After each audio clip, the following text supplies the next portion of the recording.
So a lot of your stories. I mean, now that I'm an adult now, and I've gotten out there, seen the world.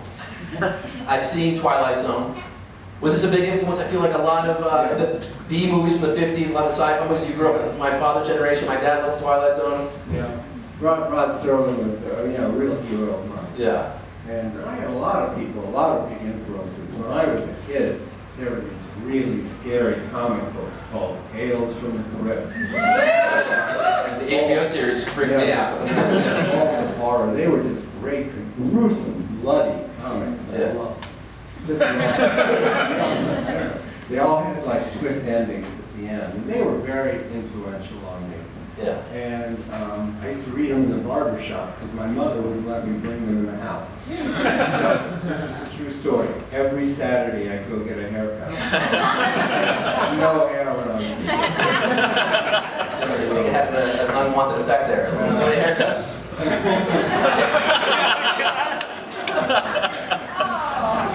I can't rip on R.L. Stine. I don't even know why I'm here. I have to hear this. But also Ray Bradbury was a really big influence on me. He was a real hero. When I was 9 or 10 years old, I discovered his stories, and he really turned me into a reader.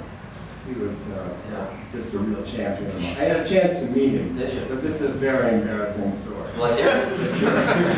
It was at the LA Times Book Festival, and there was Ray. I saw him. He was eating a hot dog in a booth. As Ray Bradbury. And I thought, I'm basically kind of shy. And I thought, but I have to say something to him. He was so important in my life. I just have to say something. And my wife said, go ahead, go pushing me up there. I was so nervous. I was horribly nervous. And I was like shaking. I was like a kid. And I went up to him and I said, Mr. Bradbury, you're my hero. Just like that? He said it like that? Yeah, just like that. And he turned around and he shook hands. He said, well, you're a hero to a lot of other people. Wow. Yeah, I started to cry.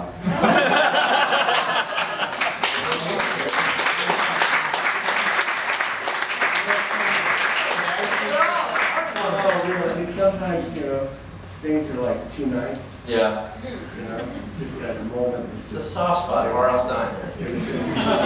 I know, I'm sorry. You should do a web series. Very quiet.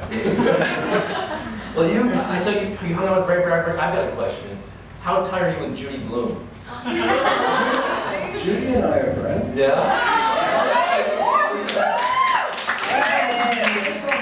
Recently, at last year's film festival, I think that's right. We meet each other. What a world. I didn't know her at all, and she called me from Martha's Vineyard a long time ago. And she said, you and I are the only two people who ever got rich on children's books. We should get together. Yeah.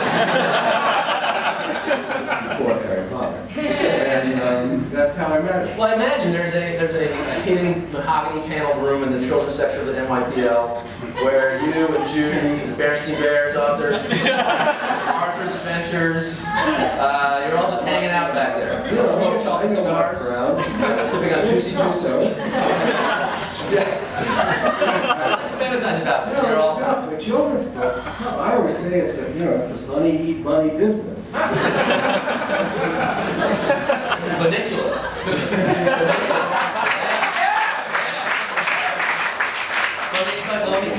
You've made a ton of money off these books. You sold close to 500 million copies. No. Who counted them? Who counted them? The point is, I mean, I would have, but no one asked me. I didn't count it. I mean, at one point when I was this was 4 million copies a month is a stat I saw. Yeah. That's insane. I got lucky. I got really lucky. That's a lot of books. That's a lot of books. I gotta say, you're a hero to the publishing industry, but that makes me a super villain to forests. I think you're single-handedly responsible for the destruction of 2/3 of the hardwood trees on the planet. Ecologically speaking, I'm afraid you, Mr. Stine, are the real monster. It's been very educational. That's a lot of dead trees, but you know what? Look, you're also responsible for a lot of nightmares and wet beds. And personally, you're the reason I stopped playing the piano after I read that one. You know what I'm talking about? Yeah, I know. Disembodied hands? I do hear from kids who say, your book is so scary, I have to sleep with my parents now. That's sad. Ruining a lot of lives. Girls say, I'll never babysit again. The babysitter? It's a shame. I have this great mail, though. Yeah. The best part of doing this is the mail. Some of it is hilarious.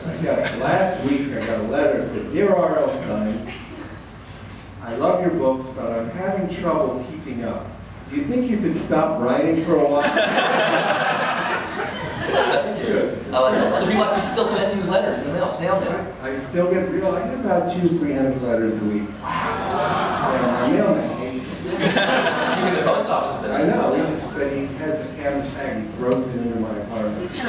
And do you keep all the letters? Or do you have to file it somewhere? Or do you... No, I